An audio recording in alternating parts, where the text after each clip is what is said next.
Welcome back to my channel, guys. So today, breaking down my last fight. Got my good friend here and training partner Ned Bromley, blue belt, MMA fighter, soon to make his debut this autumn. He's here to help me show you guys what I should have done, what went well, what didn't go well, and yeah, let's get straight to it. So starting off the first round, it was just I was just finding the range with my jab, right? So I was here, I was jabbing him, I threw my teeth out, right? And then at some point, as the round went on, he threw an overhand as I was stepping in, right? And that was a big overhand, right?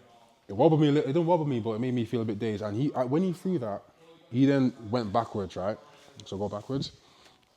And looking back now, I think that was like a bait shot, so I could come into him, and then he could go under me and take me down. So I was here, he hit me with the overhand, bang, and then I'm marching forward, so he doesn't know I'm hurt. And as I'm marching forward, I throw the jab, and he goes under for the takedown. What I should have done was, when I had him up against the fence, I should have stayed here and settled and see what it would have done. So if he went down for a level change, I could have gone up and uppercutted him and then sprawled, or I could have stepped back, crossed him, but it happened. So, and I reacted quick enough as well. So I came in with the jab, he level changed, had his head here, and he was driving into me. So we'll pretend we're on the cage because I don't want to go on the wall. And I was using this almost like 100% lever to lift him up a little bit, release him with the pressure. But he still had a good grip on my legs. And then at some point, his head switched to this side. I think I pushed his head this side, I can't remember. And I had like a headlock position on him up against the cage.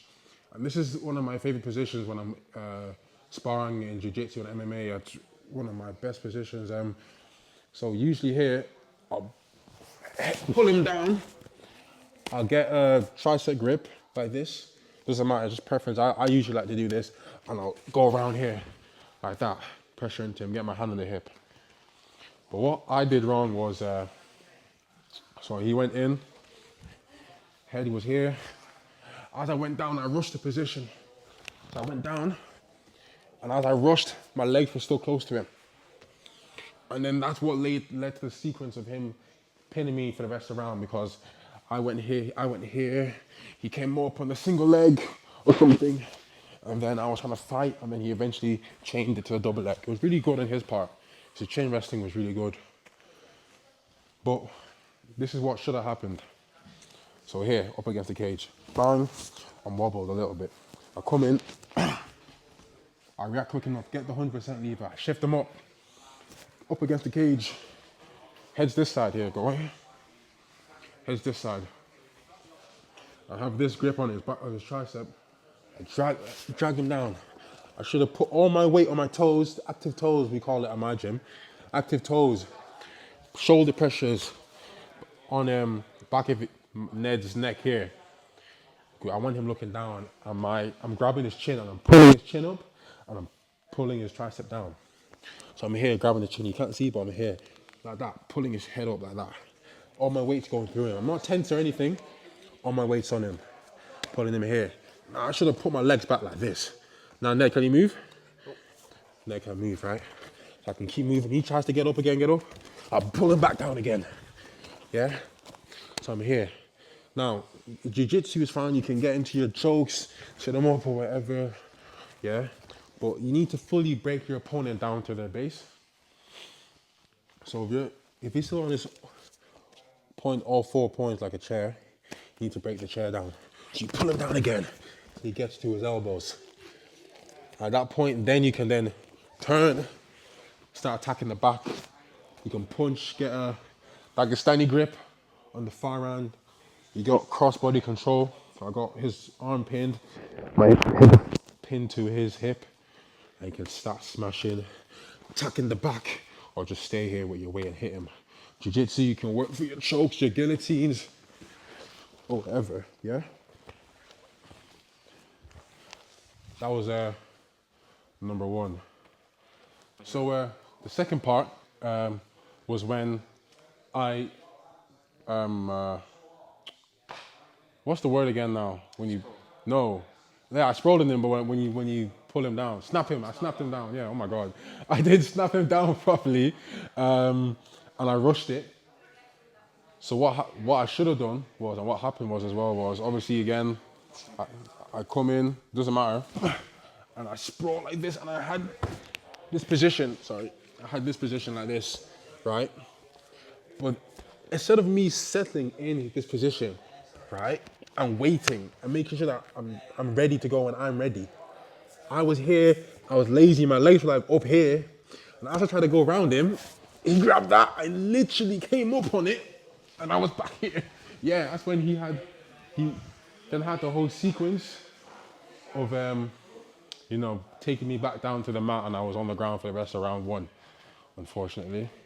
What I should have done, again, like I said before, I come in, if someone shoots on you, doesn't matter if MMA, sorry, Ned, if someone shoots in you, MMA, jiu-jitsu, you want to really make sure you have a good sprawl so you can start attacking straight away, attack the back, attack the neck, just go for whatever attack you want. So if Ned's shooting me now, doesn't matter, jiu-jitsu, MMA, I'm meeting him here if I can. If you can't, just sprawling back like that. You want to get your hip to the mat and your shoelace down.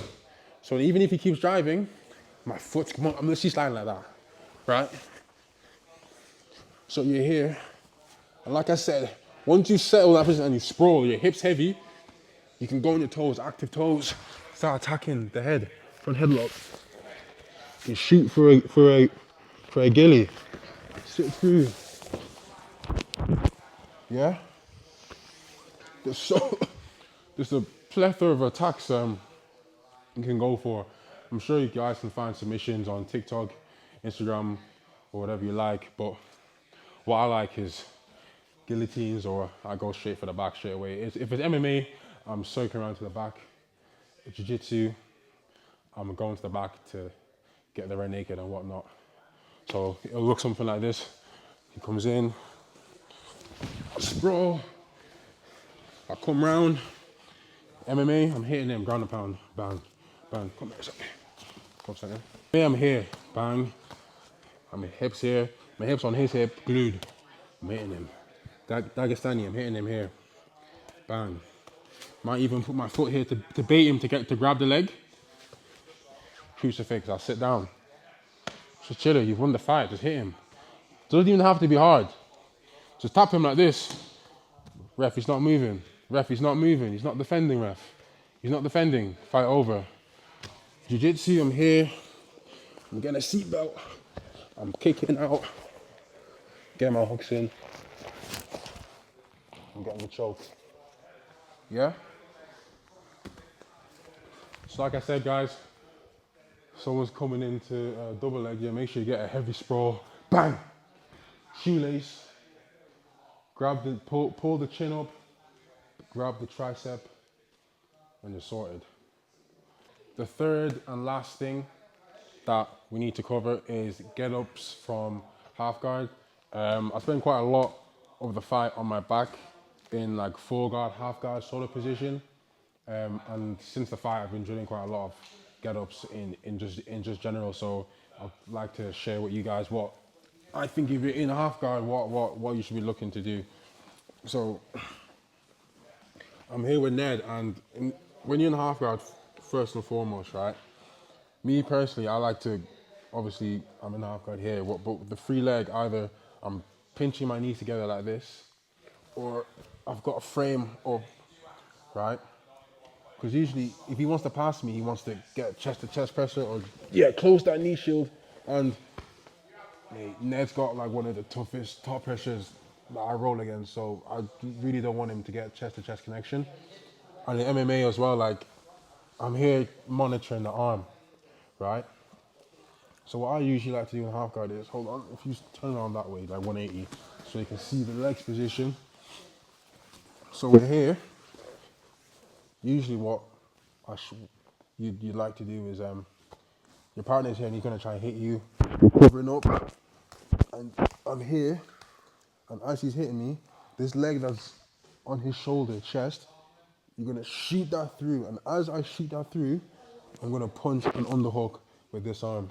So he's hitting me, and then bang, and already I'm in this position. I got better head position in here. My head's underneath his chin, and my foot's here, and this is clamping down his foot, right?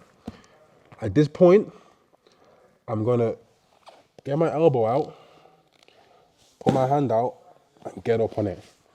The further my hand away is, the better, because if it's here, he can just crush. But it's all the way over here, crush my head. He can't, it's harder for him. So at this point here, this free leg, usually what I like to do is, I like to torque the leg. So then it's harder for him to turn into me because his knee's compromised. At that point, I'll lift this leg up, get this leg free, and I'll literally just drive. I'll come up in this position. Now, usually if they're more experienced, they won't let you just drive them over like that. But you've got top position here. It's better than staying on your back. So you can stay here, hit him, you can limp arm, get the back, or if you're here, that leg, and they fall over and sprawl, hit him, pull him on your legs, go to the side. That's one get up. Another get up I learned from my coach, Jordan, recently got awarded his black belt, shout out to him, is you get this knee shield out, right? And you know they're hitting you, right? You shove them up, you post out, get the foot on the hip, and you technical stand. So even if they grab that leg, well, they probably won't grab that leg. If you do quick enough, they'll get out, you can disengage and hit him, right? It's meant to be quicker than that, but I'm just doing it slow. So here, he's hitting me. I'll post out, I'll lean back like this. I'll lean back so he can't hit me. Like I said, I'll put my hand out as far as I can. I'll get up on it. I'll get this foot on his hip, and I'll use his foot to push out and get the bottom leg free. So I can get up and see how my opponent reacts. If you guys enjoy the video, make sure you like, comment, share. Like, comment, share, yeah. Subscribe, yeah. Shout out to Ned. Thank you, Ned, for helping me out with this video. And yeah, I'll see you guys next time.